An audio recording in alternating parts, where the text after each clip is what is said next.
Ya está la... Hola amigos, ¿cómo están? Bienvenidos al canal cultural de tu amigo el Dr. Pepe Cruz. Hoy vamos a hablar de uno de los momentos más importantes de la fiesta cristiana de la Natividad del Señor, la fiesta de Navidad. Lo que tú y yo conocemos en el lenguaje coloquial como la Nochebuena. La Nochebuena es el momento cumbre de la vida de Jesús, el momento mejor porque es el momento en que nace del vientre de María de Nazaret el verbo hecho carne, como dice Juan en el Evangelio sinóptico.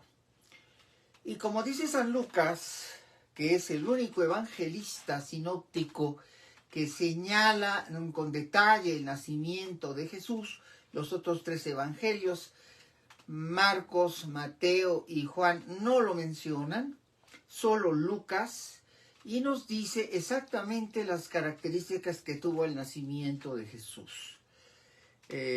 Nos habla de Quirino, que era el gobernador romano de Damasco, y que Augusto, el César emperador, ha decidido hacer un censo y por lo tanto han de ir a censarse a su lugar de origen las familias, o en este caso los cabezas de familia, que en este caso, en el caso de María y de José, es José.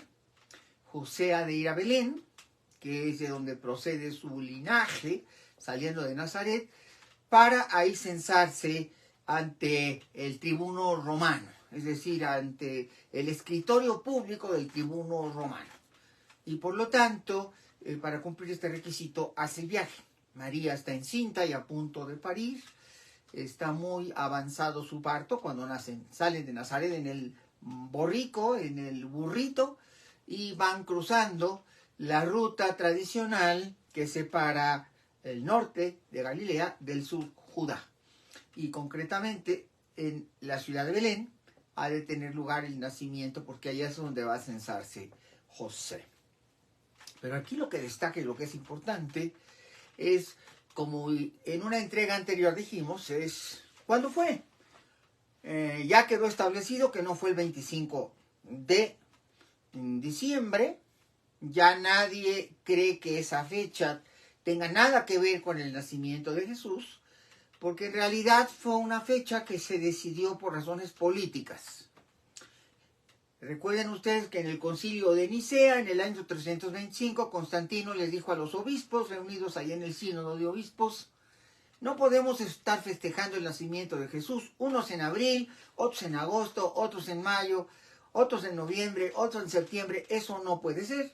Tienen que ponerse de acuerdo, señores obispos, y tienen que establecer una sola fecha universal para todo el imperio. Eso les dice y hace un edicto. Y en ese edicto les da un plazo de 10 años para ponerse de acuerdo. No era fácil, ¿eh? Uno dirá, ¿cómo que de 10 años? Pues sí, no es fácil que tantas iglesias, que son independientes, son autónomas, no había un Vaticano, no había un Papa. Había un obispo de Roma, sí, que dirigía la Iglesia Latina. Pero cada provincia romana tenía diferentes cristianos que no obedecían a un solo obispo, sino que tenían sus obispos locales, que eran las autoridades de esas iglesias. Inclusive había iglesias muy remotas. A Nicea no solamente fueron las iglesias que estaban en el territorio imperial de Roma, que era enorme.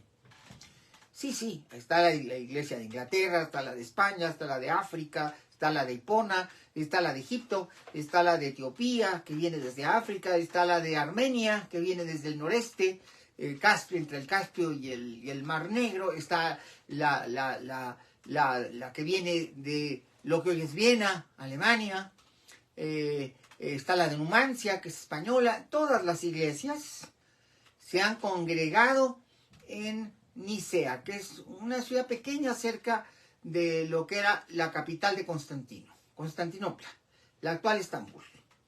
Y ahí se reúnen y firman un documento donde se comprometen a crear consenso, a establecer. No pudo ser en ese momento. De hecho no pasó una década, pasaron prácticamente 3. pero se logró el objetivo.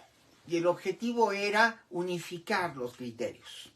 Por lo tanto, va a ser un papa en el año 354, el Papa Liberio, quien finalmente firme el último decreto por el cual la fecha de consagración del nacimiento o de la natividad va a ser el 25 de diciembre. Y esto ocurre en el año 354.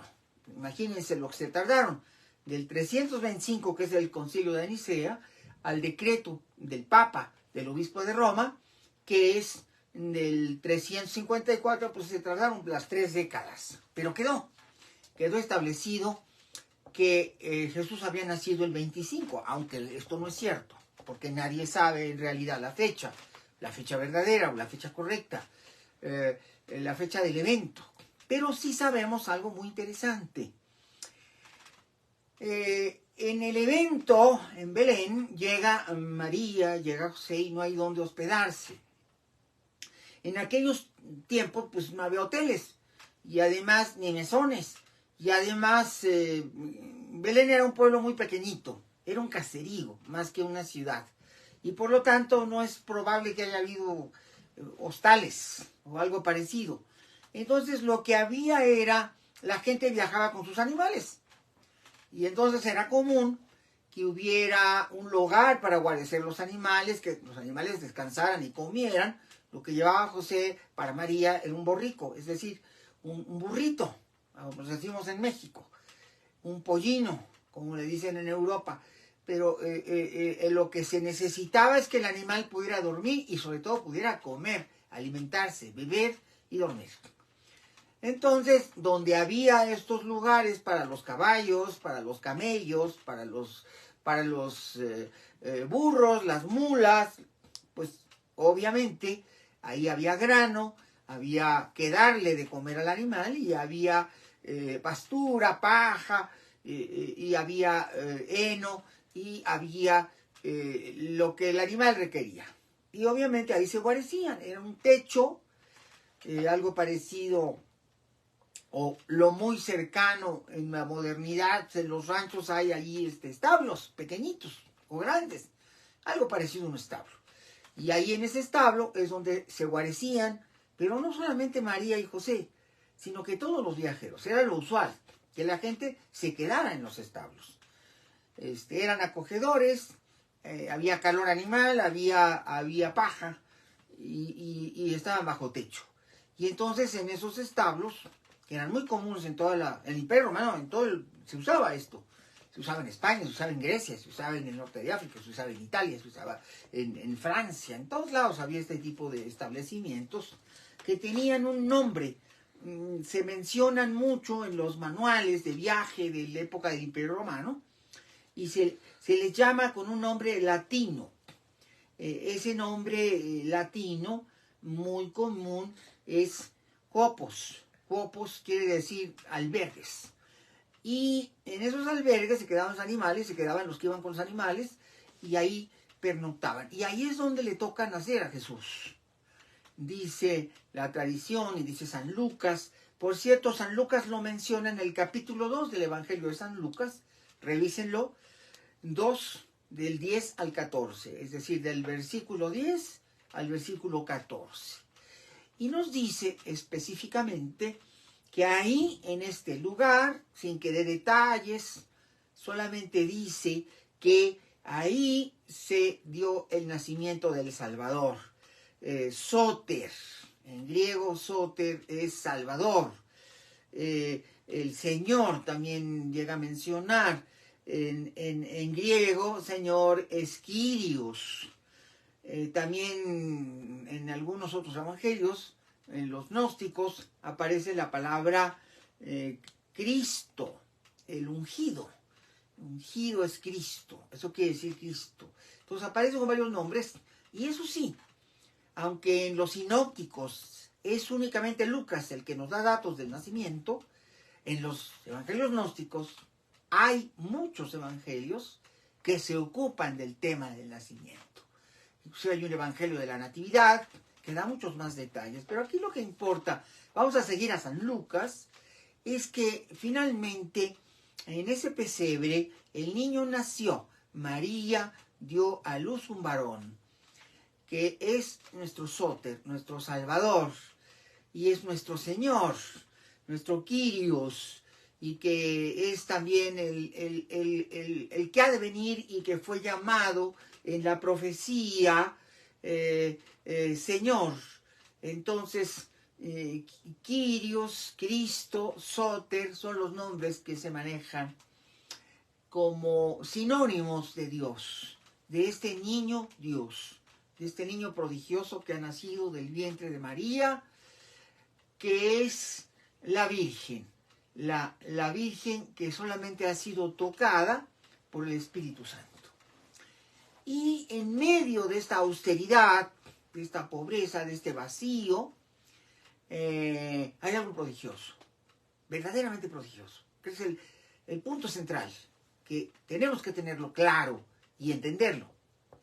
Nos dice claramente el Evangelio, nos dice con mucha precisión San Lucas, evangelista, que hubo en el alumbramiento de Jesús una presencia divina. Nos dice que el ángel del Señor, muy cerca de donde estaba este establo, en una montaña, donde estaban yaciendo los pastores con sus rebaños. Ojo, en diciembre no hay pastores ni hay rebaños. En toda Palestina los pastores se retiran. El último día de pastoreo es el 1 de noviembre. Lo que es noviembre, diciembre, enero y febrero no hay pastores. Por lo tanto, no pudo haber sucedido en esos 4 meses, porque la esencia del nacimiento de Jesús son los pastores y los rebaños de ovejas. Y las ovejas se guardan en majadas. Allá en el norte, pues todo el mundo sabe que es una majada, es donde guardamos a los borregos. En el invierno, si los dejas a la intemperie, se mueren de frío. Los borregos se congelan y se mueren de frío. Entonces se guardan en majadas, en lugares a cielo cerrado, cubierto del viento, cubierto de la lluvia, cubierto del frío, para que no mueran, para que estén bien. Entonces eso ya nos da un tip, nos dice claramente que no pudo hacer ni noviembre, ni diciembre, ni enero, ni febrero. Quedarían los otros meses, los meses que van de más allá de febrero, es decir, marzo, abril. Muchos especialistas creen que fue abril, y que es cuando más pastores hay, es porque cuando acaban de salir de las majadas, los borreguitos pues están prácticamente deseosos del calor y del campo abierto. Y además, en esas tierras de Palestina, que llueve muy poco, llueve invierno. Entonces en abril está lleno de pasto, de hierba verde, y hay una gran riqueza para que las manadas se alimenten. Entonces es muy probable que sucediera en abril si consideramos este hecho. Pero aquí lo importante es que este ángel del Señor nos ha de señalar que Dios vendrá a el prodigioso acto. No lo dice así. Nos dice que se abrió la gloria. Y la gloria no se puede abrir sin la presencia del Dios Supremo, el Espíritu Santo y el Dios Padre. Eso es lo que significa teológicamente que se abrió la gloria. Y el ángel del Señor, ¿qué clase de ángel era? En la angelología es una ciencia. En la angelología hay 9 tipos de ángeles.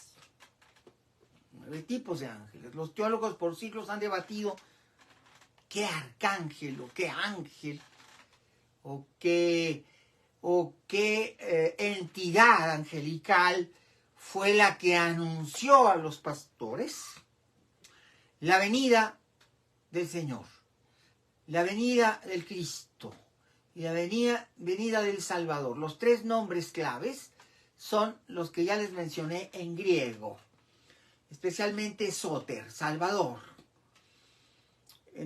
Os ha nacido un Salvador, Hosana en el cielo, Hosana en la tierra, porque os ha nacido un Salvador. Y en medio de este instante se presenta Dios, se abre la gloria. ¿Qué es esto de que se abrió la gloria? Bueno, en el mundo humano, en esta cosmovisión judea, zoroástrica, porque viene de Persia, egipcia, porque también viene de Egipto, de la mitología egipcia y de la teología egipcia, hay 3 niveles. Los cielos, no dije el cielo, dije los 9 cielos. Y el mundo, el plano de lo humano, en medio. Y abajo el infierno, los infiernos, los 9 infiernos. No nos olvidemos, son 9 niveles hacia abajo, incluyendo el del purgatorio, como lo señala claramente en la Divina Comedia, con un lujo de detalles, el Dante. Hacia abajo están los 9 ad ínferos, mundos inferiores, ad ínferos, mundos inferiores. Y en la parte hacia la majestad de Dios están los mundos superiores, los cielos. Y nos dice San Lucas con toda claridad que se conmovieron los 9 cielos. No lo dice así, lo dice a través de una metáfora preciosa. La gloria es el 9º cielo. Involucra al 9º cielo. Y por lo tanto, este ángel convoca la presencia del Dios Supremo, judeocristiano, y este se presenta en la forma de un rayo de luz que obviamente es prodigioso, ilumina la noche más que si fuera el sol, hay más luz que si fuera el día, y los pastores se espantan, se asustan, se aterrorizan por el prodigio. Y entonces el ángel, dice San Lucas, les tiene que decir: calma, tranquilidad, apacíguense, no pasa nada. Es Dios que se asoma desde el cielo y que se presenta ante nosotros. No lo dice así, lo dice con una sola palabra, es la gloria. Pero la gloria es el nombre que recibe el 9º de los cielos, el 9º nivel de los cielos. Esos 9 cielos se abren uno por uno, y luego el rayo de luz desciende desde el 9º cielo. Eso es lo que nos está diciendo teológicamente. Se abre la gloria. Y entonces aparecen una nube, una multitud incontable de ángeles, de muchos tipos, de muchos colores, de muchas categorías. ¿Por qué hablo de categorías? Porque hay en cada nivel de los 9 un tipo de ángeles custodios que cuidan ese cielo. Están los ángeles muy cerca de nosotros, en el 9º nivel hacia abajo, o sea, el primero de aquí para arriba, el primero hacia arriba es el nivel de los ángeles, primer cielo. El segundo hacia arriba es el nivel de los arcángeles. El tercero hacia arriba es el nivel de los principados. El cuarto hacia arriba es el nivel de las potestades. El quinto hacia arriba es el nivel de las virtudes. El sexto hacia arriba es el nivel de las dominaciones. Y finalmente vienen los ángeles mayores, los más importantes y los más grandes, los realmente mayores. Los ángeles cósmicos que están en los últimos cielos. Los tronos, que así se les llama porque están donde está el trono del Señor. Los querubines, que son en el nivel 8º. Y luego en el 9º nivel están los serafines. Hay una explicación de cómo son los serafines en el libro de Enoc. También hay una insinuación de cómo son los serafines en el libro de Daniel, para que los revisen. Y obviamente estos son unos ángeles portentosos. y estos ángeles portentosos, que tienen 4 alas en lugar de 2, son los que aparecen en la rueda de Ezequiel. Hay que revisar el libro de Ezequiel para ir entendiendo estas dimensiones de estos mega ángeles. Es probablemente un gran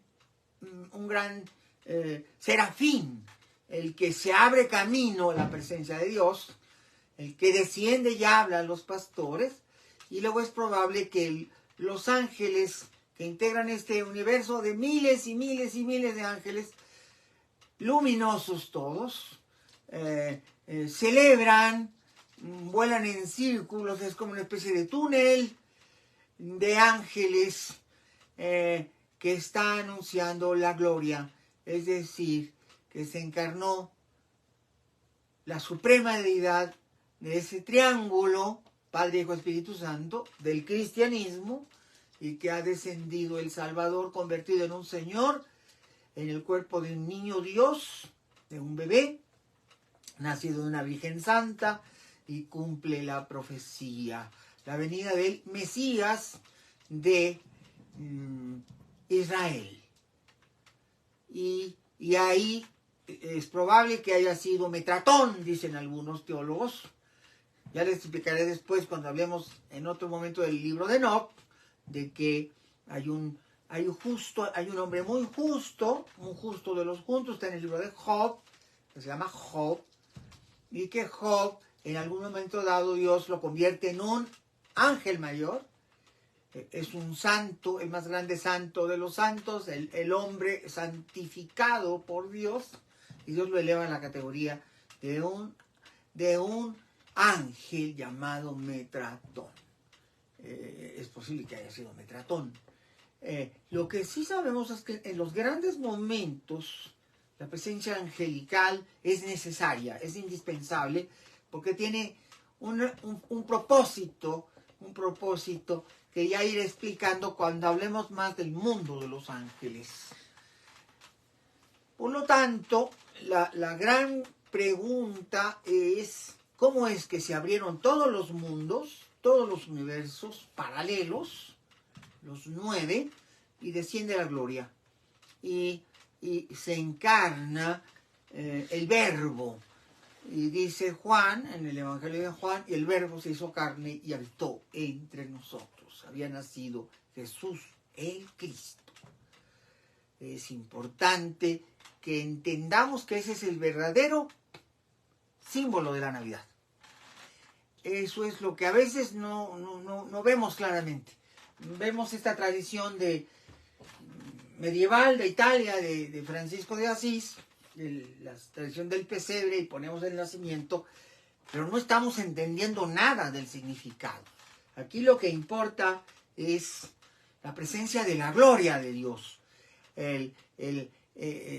Quizá no han sabido los teólogos, o no han sabido los catequistas, o no han sabido las autoridades de la Iglesia inculcar el verdadero sentido y significado de la Navidad.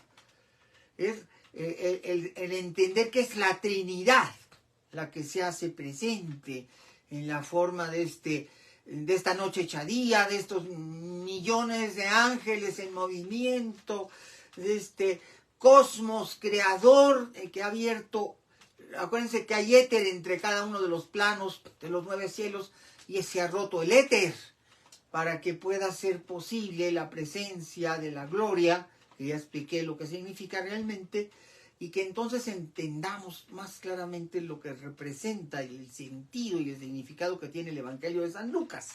Cuando nos habla es que es el descenso de la gloria, lo que realmente significa es la unidad de los mundos, de las esferas, es la armonía de las esferas, pitagórico, es la unidad de los mundos, es el cosmocrator y el cristocrator, porque eso es lo que representa la venida de Cristo, es la prepotencia del cielo sobre el mundo, es el momento mágico, maravilloso, donde este niño Dios que nace en un recinto tan humilde, en medio de tanta pobreza, lo único que le da María, su madre, al Salvador son pañales. Es todo lo que puede para darle, no hay más.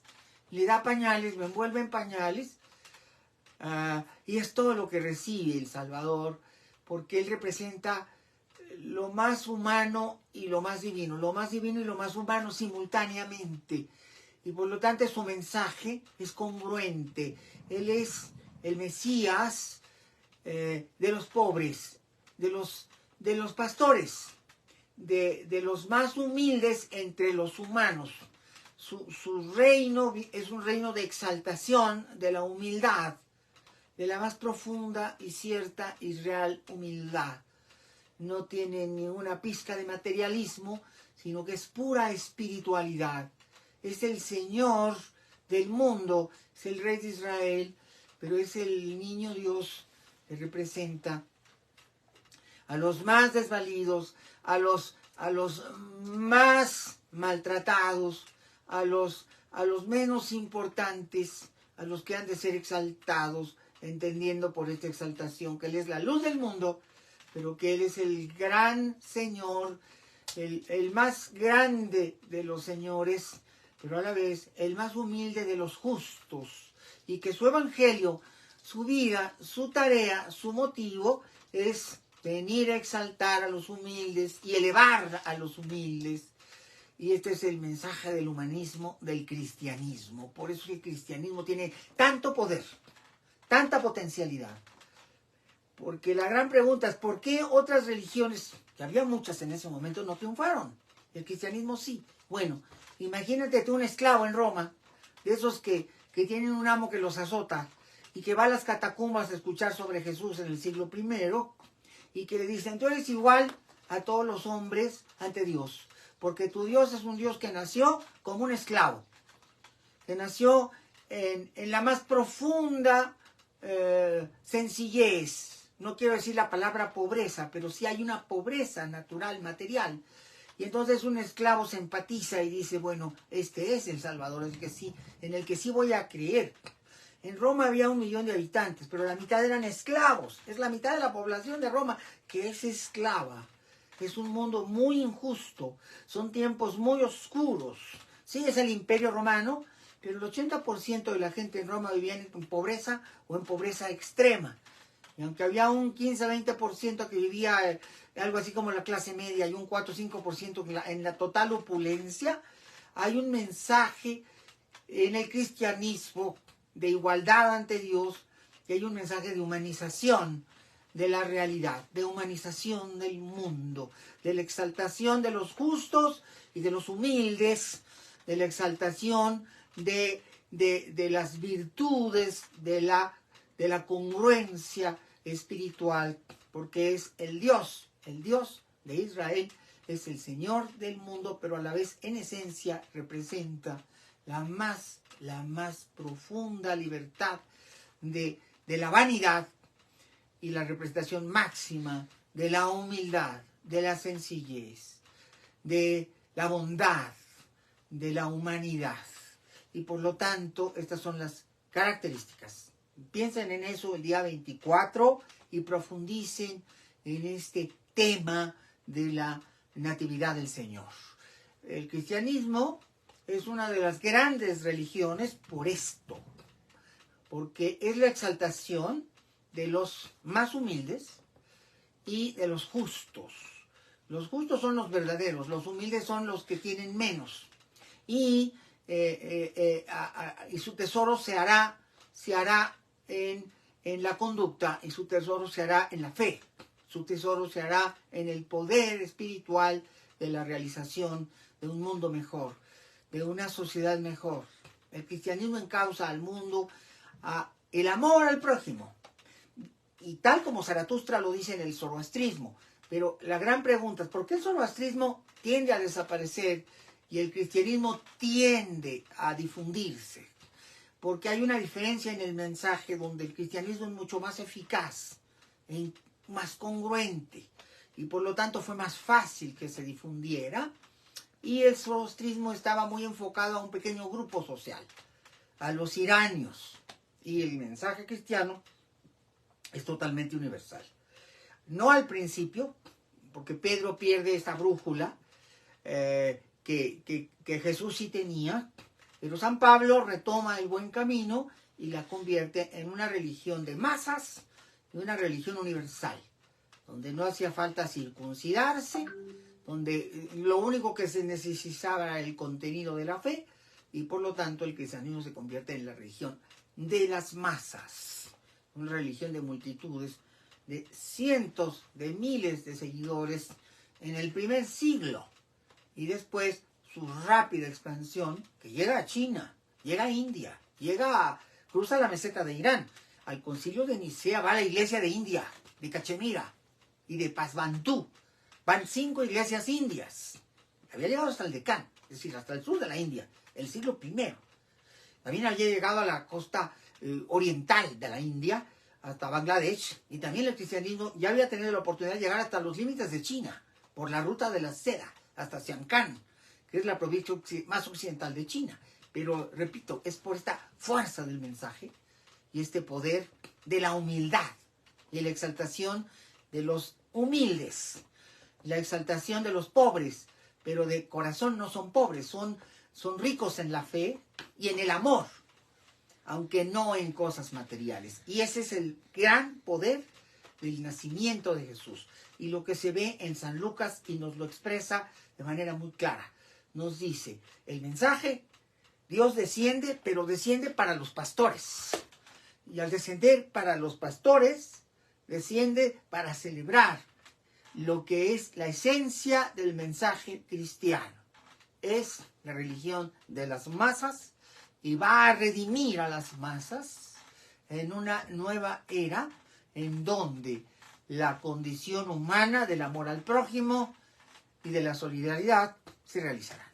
Y eso es lo que hay que pensar el día 24 de diciembre.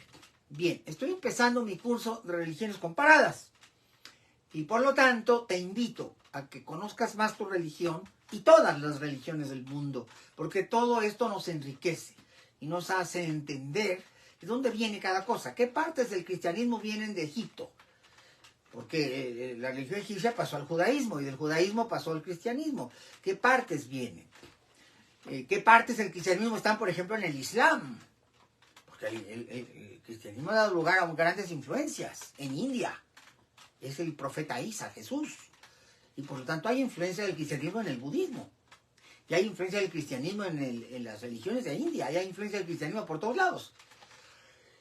Y de la misma manera, el cristianismo recibe influencias de Zaratustra y del judaísmo y de Egipto. Profundas influencias egipcias. Todo esto hay que saberlo, hay que conocerlo, hay que entenderlo, hay que asimilarlo. Entonces los invito a este curso que comienza mañana a las 3 de la tarde, en punto de las 3 de la tarde. Pide informes e inscríbete, todavía estás a tiempo. Este es el número telefónico, aquí lo tienes, 5573 41 3964. Entonces me dará mucho gusto incluirte en este curso que será una vez al mes, una sesión por mes, siempre en sábado en la tarde a las 3 de la tarde, y estaremos un año juntos explorando las religiones universales. Exploraremos el zoroastrismo, exploraremos la angelología y las diferentes angelologías. La angelología del zoroastrismo, la del judaísmo, la del islam, la del cristianismo, porque los arcángeles andan por todos lados. Andan lo mismo San Gabriel y San Miguel con Zaratustra que con Jesús, que con Mahoma, que con Moisés. Están en todas partes. Entonces, entendiendo la angelología, vamos a entender mucho del caudal del conocimiento profundo de las religiones de Occidente, las religiones del libro. Entonces, yo te espero por si te quieres inscribir. 5573 41 39 64, todavía estás a tiempo de hacerlo. Marca a través de WhatsApp y pide informes o llama por teléfono. Vamos a estar pendientes de ti si quieres llenar un vacío de tu corazón conociendo profundamente tu religión. y las demás religiones de la tierra. Yo tengo 40 años de experiencia tocando estos temas. Me formé entre 1975 y 1995 con la doctora Teresa Roda Escobar en la Universidad Nacional Autónoma de México, en la Facultad de Filosofía y Letras, y con el doctor Ernesto de la Peña, quien es una de las grandes autoridades sobre el tema de Biblia y los temas como gnosticismo y sobre todo el estudio del Antiguo y del Nuevo Testamento. Y obviamente después me formé con otros grandes eruditos de estos temas que son fundamentales para entender a Occidente y conocernos más como sociedad y como individuos. Y también les recuerdo que continuaremos en este canal cultural hablando de todos estos temas. Para la próxima semana no se vayan a perder los 5 programas especiales de Navidad que tenemos, que van a ser lunes, martes, miércoles, jueves y viernes de la próxima semana, en un horario familiar, para que ustedes puedan sintonizarnos. Será en este horario, que es muy familiar y fácil, entre las 8, 8 y media de la noche, y vamos a estar hablando de los grandes temas. Vamos a hablar del árbol de Navidad, su origen, vamos a hablar de las posadas y las pastorelas, vamos a hablar de las piñatas, vamos a hablar de la corona de Adviento, vamos a hablar de los nacimientos, vamos a hablar de las figuras como Papá Noel, que es Santa Claus, pero que en realidad es un santo cristiano, San Nicolás de Bari. No te pierdas todo este conocimiento. Y vamos a hablar de las flores de Pascua, que son 100% mexicanas y que son el regalo navideño que le hicimos al mundo, ya que la Cuetlazóchitl es una flor que se usaba, que viene de Taxco, Guerrero, viene de la Sierra de Guerrero, y que los aztecas la usaban en el 24 de diciembre para festejar el solsticio de invierno al dios del sol, que era Huitzilopochtli, nuestro Huitzilopochtli azteca o nuestro Huitzilopochtli mexica era el gran señor de la fiesta de Navidad prehispánica que tenía lugar, por supuesto, y que era la fiesta del solsticio de invierno, por el cual nacía el sol en Mesoamérica y que tenía características muy parecidas a las que tenía la fiesta del Sol Invicto, que se festejaba en Roma el día 25 de diciembre, y que ya explicaba en otros programas, tiene relación con el culto de Mitra y tiene relación con el culto de las Saturnalias, la fiesta de las Saturnalias romanas, que era un culto agrícola y que estaba asociado al dios Saturno, y que era una fiesta el 25 de diciembre todos los años en Roma, desde el año 270 a.C., la gente vivía una noche, no dormía, se desvelaba toda la noche del 24 de diciembre y se intercambiaban regalos con moños muy vistosos. O sea, la Navidad de hace 2000 años era así, y no era por Cristo, era por Saturno, era por la Saturnalia, y se hacían pasteles, se cortaban los pasteles, se comían los pasteles, se cenaba, se tomaba vino, y se festejaba toda la noche, y se bailaba, se cantaba. Los templos están abiertos toda la noche, había culto toda la noche, todo Roma estaba encendida la luz, porque era la gran fiesta máxima de la Navidad de los romanos. Y era la Saturnalia de Saturno, y entonces la fiesta cristiana, con mucha inteligencia, Constantino dijo, esto me gusta para que lo hagamos cristiano. Y entonces le dice al Papa, y le dice a los obispos, allá dice, vamos a tomar la fiesta de Mitra y de Saturno, la Saturnalia y la fiesta de Mitra, el nacimiento del sol, el 25 de diciembre, y vamos a cristianizarlo. Vamos a decir, simple, digan que Jesús nació ese día y ya está. Así lo hicieron. Y luego en el templo de Mitras, que está donde está San Pedro, la colina vaticana, ahí pusieron el templo máximo de la iglesia romana. Y hasta la fecha. Ya después vino Miguel Ángel, hizo la cúpula de San Pedro, y Bramante pues hizo el cascarón, y Bernini le puso la columnata, y entonces se convierte este punto de la geografía del mundo en el gran axis del catolicismo universal. Recuerden que la palabra católico significa universal. Y bueno, conocer más sobre sus tradiciones, sobre su cultura y sobre su religión, eso no le va a hacer más que buen provecho a todos. Feliz Navidad y me despido de ustedes. Les recuerdo, si quieres participar mañana en mi curso o taller, te dejo otra vez el número telefónico. Recuerda que mi asistente es Adrián, 5573 41 39 64. Llámanos a través de WhatsApp o comunícate con nosotros vía telefónica. Y me despido. Los dejo aquí en el canal cultural, en el Facebook de Pepe Cruz y en el canal cultural. Y les recuerdo, la próxima semana vamos a tener 5 programas especiales. Me da mucho gusto que pasen una muy bella Navidad y una temporada decembrina llena de emoción, alegría, desarrollo personal, crecimiento, esperando la unidad de la familia, la felicidad de la familia y que toda la sociedad pueda sanar sus nuevas y viejas heridas, porque el amor es más poderoso que el dolor y la muerte. Amigos, muchas gracias y hasta la próxima entrega. Ah, me está diciendo Adrián que tengo que poner aquí las personas, la lista de personas que nos están mandando sus saludos, los cuales agradecemos.